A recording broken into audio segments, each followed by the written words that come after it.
Hello everybody, welcome back to Pokemon fucking forgot the name of it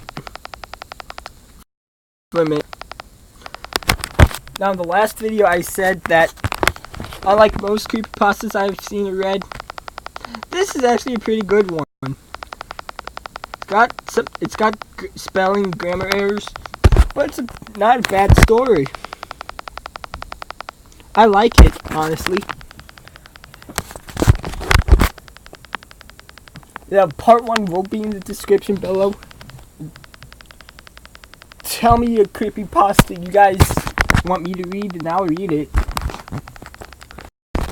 Regardless of how many parts or how long it is, or how bad. But anyway, enough of that, let's get back to the story. The rest of the game up until a certain point isn't entirely important. Aside from win, lose, and steal, everything was more or less normal. While my Pokemon matured slowly due to frequent losses, they did grow to like me a little as I began giving them haircuts and other things to boost our bond.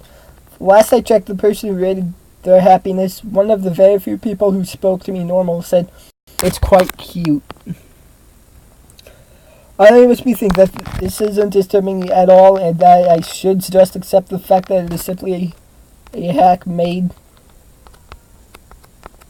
to tell Silver's side of the story. Well, I did. It was, however, I'm not quite finished yet. Once I had finally made it to Kanto, returning the process of win, lose, and steal,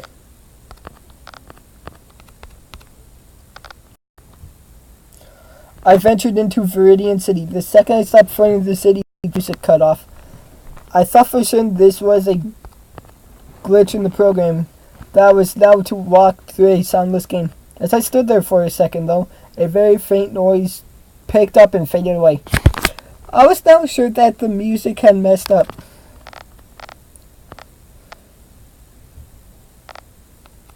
Like it was trying to play, but it couldn't. I stepped back into the route I had just come from and the music perfectly. It was only Viridian City that was silent.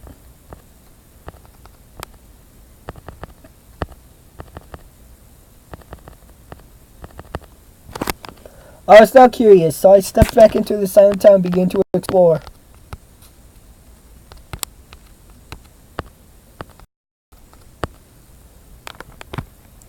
There wasn't a person in sight. No one was out in the open, and no one was in the houses. There wasn't even anyone in the Pokemon or Pokemon Center. The city was entirely empty. All there was the silence and occasional fucking Sandshrew. That's not part of the story. I'm just fucking annoyed by Sandshrew right now. Fucking Zubats!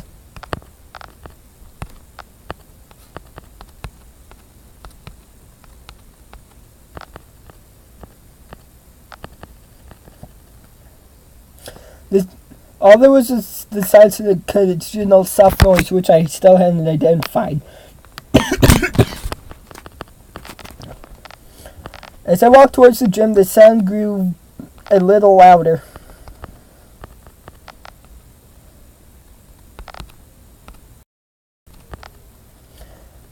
I figured the noise was coming from inside, so I entered. There was no one there either, but that was to be expected. The gym was always empty until much later.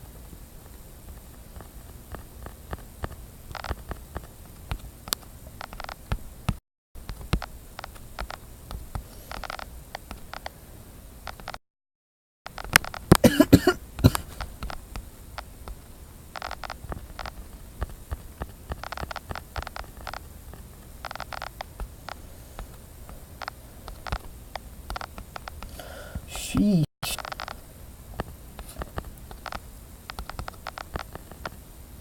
The noise didn't play in here, but it was still dead silent. Wait. I read. Did I read that the noise didn't play in here? Didn't play in here. But it was still dead silent. What? That sentence makes no sense, like, whatsoever.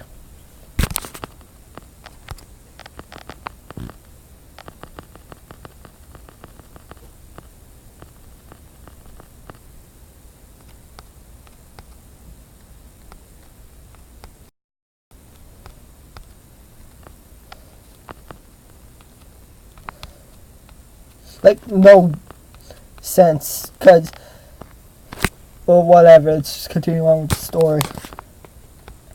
I walked up to where the gym leader normally stood.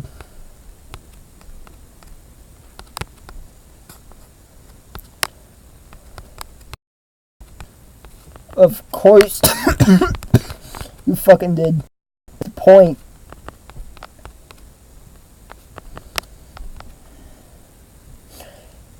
And as I walked past the spot and into the wall, I do that sometimes. I like the noise. For those who don't know what sound she's talking about,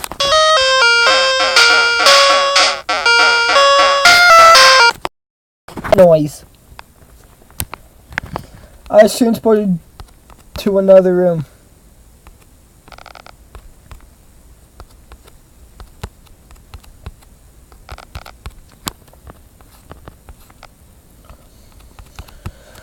Oh, sheesh.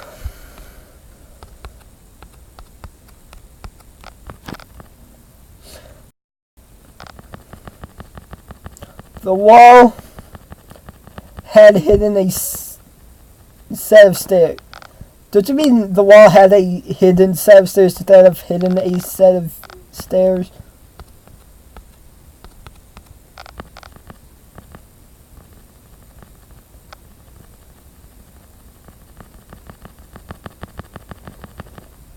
The place was silent as well, but the noise began to play yet again.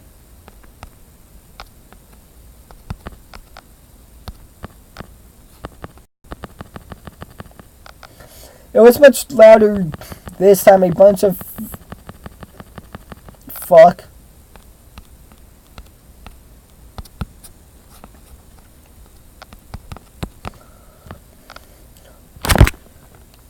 A bunch of random high-pitched noises, but it sounded like screams.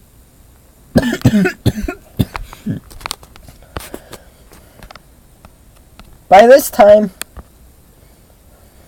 as you could well imagine, my heart was pounding.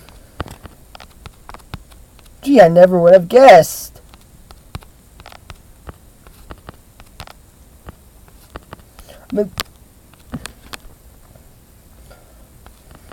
I don't take screaming or anything that sounds like screaming very well.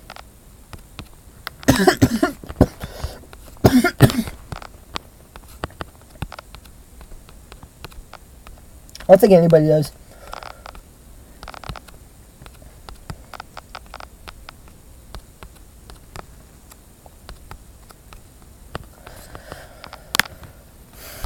It's due to an unfortunate experience with a very graphic haunted house when I was 3, but I digress. Regardless of my pounding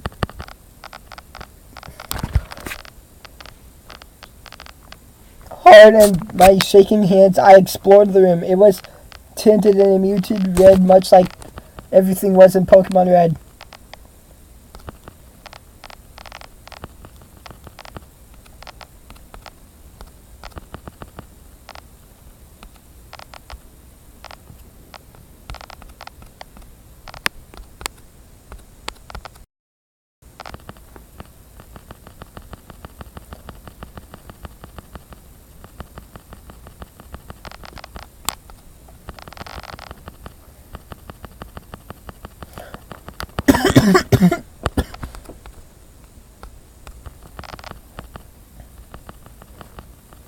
The room followed a sideways zigzag pattern. The screams came at random. Some were short, but some were long and drawn out. It sounded as if someone was being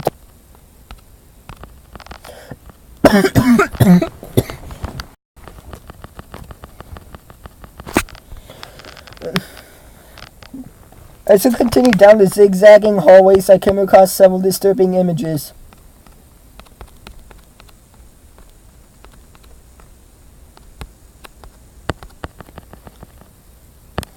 Sprites of NPCs without their heads, as well as their heads without bodies.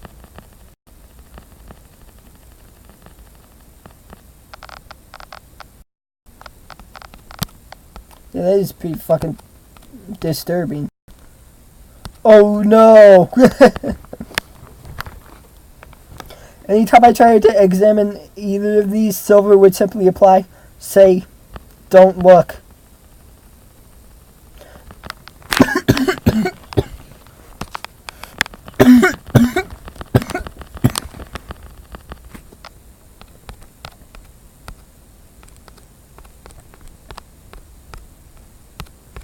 I don't think anybody would want to look.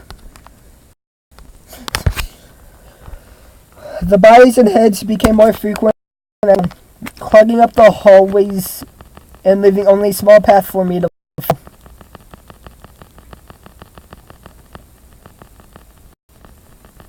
You fucking hit it!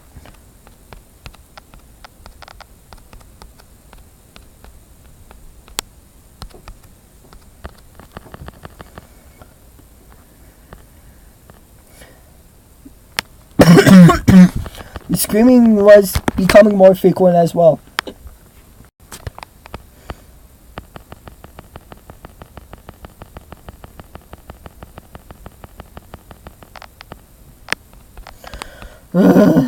This gym's going to piss me off.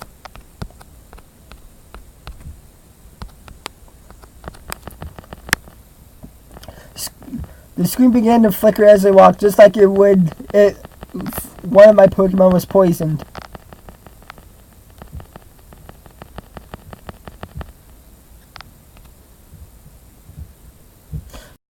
No!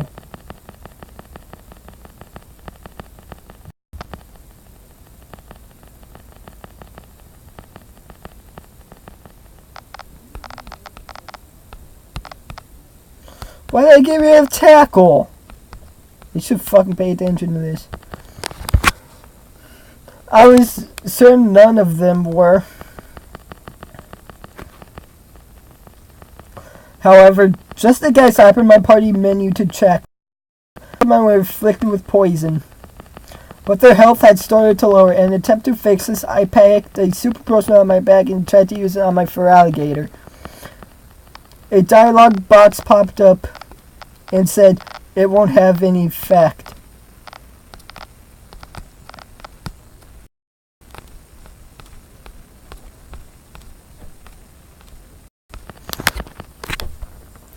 Now I was disturbed. I knew none of this was supposed to happen.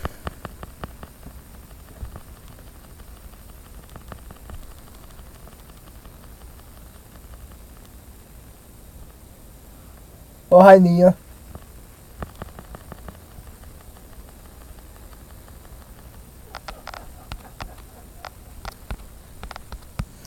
So, baby cousin just walked in the room. But anyways, back to the story.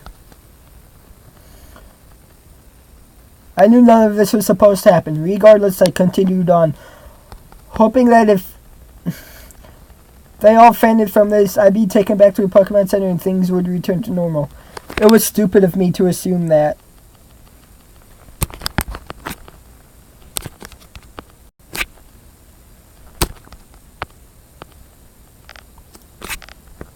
I continued along a morbid path.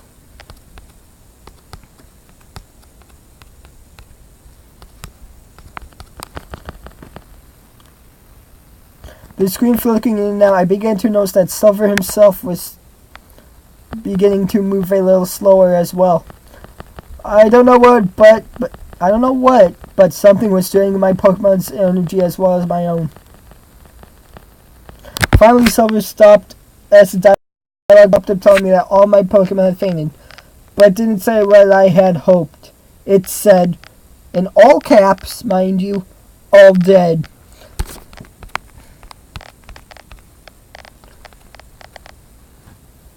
By now I was ready to cry. Aww. But I couldn't stop myself from trying to get to the end of this disturbing experience.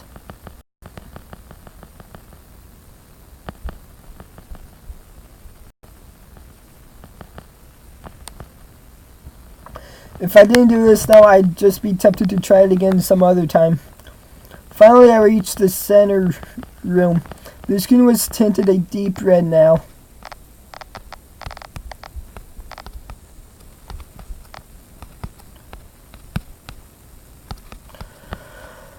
I assumed this was to stimulate the fact that the room was filled with blood. However, there were only bodies scattered around it.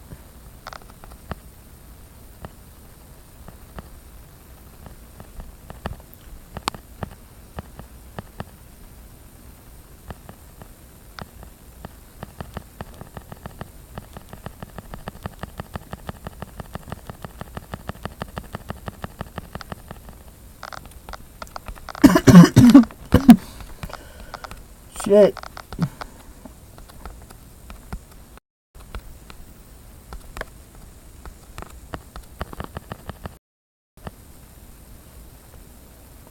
In the setting were a few live figures, a man, an unknown Pokemon, Gold, and another Pokemon I could only assume was his Typhlosion.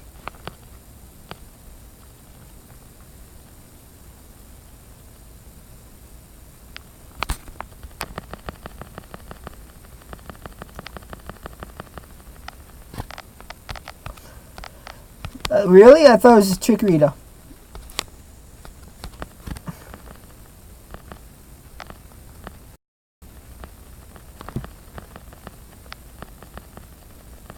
Gold's Typhlosion attacked the man's Pokemon, but it was quickly struck down. Shit. Its sprite turned red, then gray, then disappeared. The man's Pokemon had killed it. Shit! This is deep shit.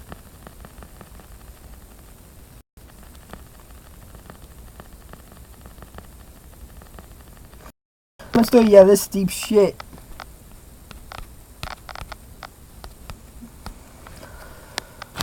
Silver's sprite stepped forward on its own, and the man finally acknowledged he was there. Oh shit. We actually get some fucking dialogue in the game. Aw, son, you've made it. Come to see your rival's demise, have you? This caused Gold to turn around to look at Silver. The only thing he said was ... Silver continued to move on his own. He approached the Giovanni and kicked him backwards. It obviously enraged the man. You're going to help him? You've become just as weak as the others.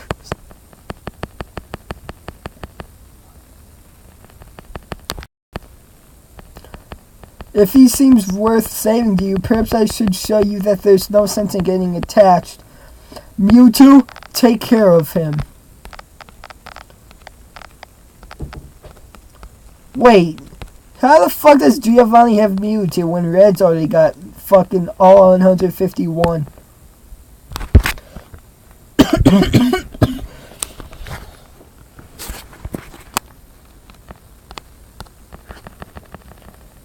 Mewtwo obeyed his creator's command and approached Gold.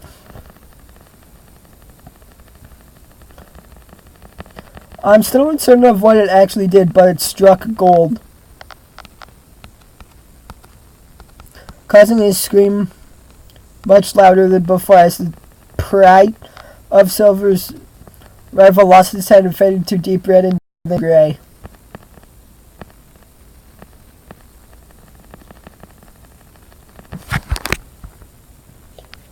I told you long ago, Silver, either manipulate or be manipulated.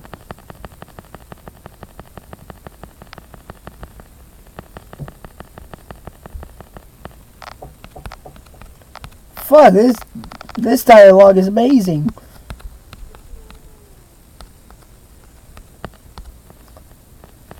Pokemon are nothing more than tools. People are nothing more than tools.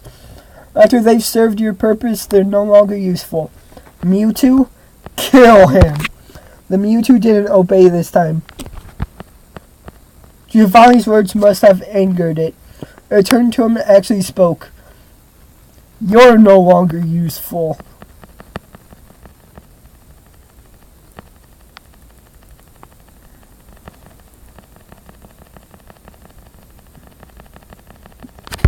It struck Giovanni just as it done Gold and Typhlosion, but the scream Giovanni produced was much longer than any other I had heard. Mewtwo was torturing him. Finally, the scream faded away into nothingness. And Giovanni's sprite did just as Gold's did, leaving only Silver and Mewtwo alive in the room. As Mewtwo turned to face me, I knew that wouldn't last for long. Not useful.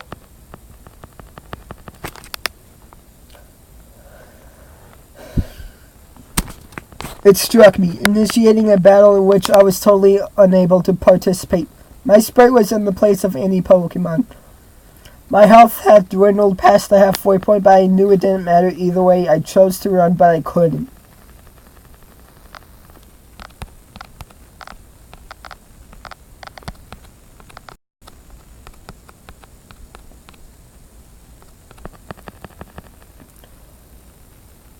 I chose to attack, but I had nothing to use. I just sat, had to stand there as Mewtwo used Psychic on Silver's defenseless image. Even with the sound turned to a low level, the scream coming from Silver is disturbingly loud.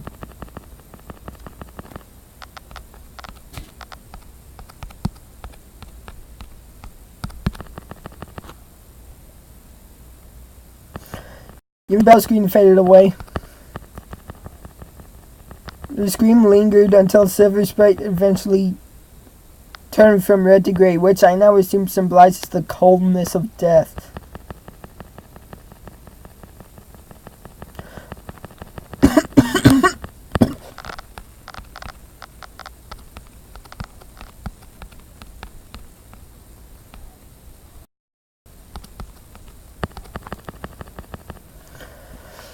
Silver, along with Gold and everyone else who had been unfortunate enough to wander into this place from Viridian, was now dead.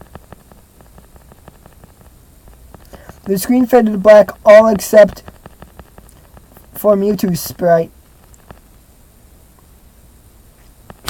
which remained in the center of the screen. My paranoid mind immediately made me think he was somehow going to turn on me next, but the word "end" simply faded in just underneath him, and the screen cut to black, taking me back to the opening sequence. I'm still unsure why this was made, but why someone shoved it into a box to sell, and why I happened to find it.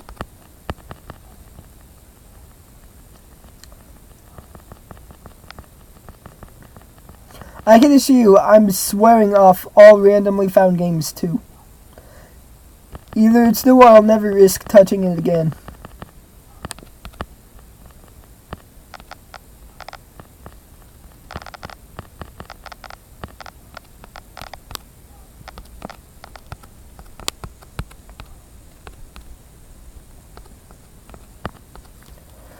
The game I just described has slipped out of my possession since the first playthrough.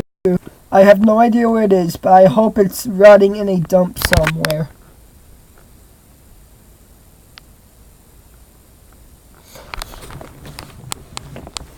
Well, everyone,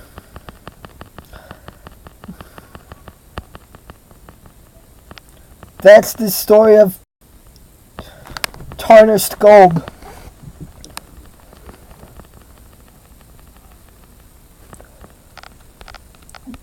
Did it have spelling grammar errors? Yes. Did it have its cliches? Yes. But is it still a good creepypasta?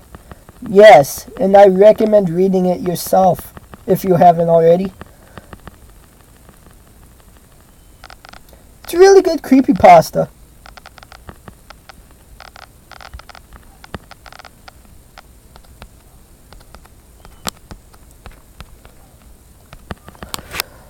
I mean,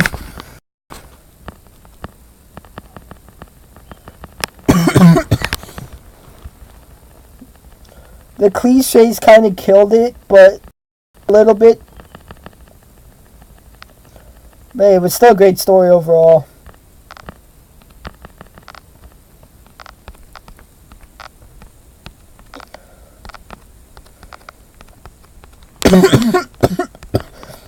And this is Goldie, and I am out of here.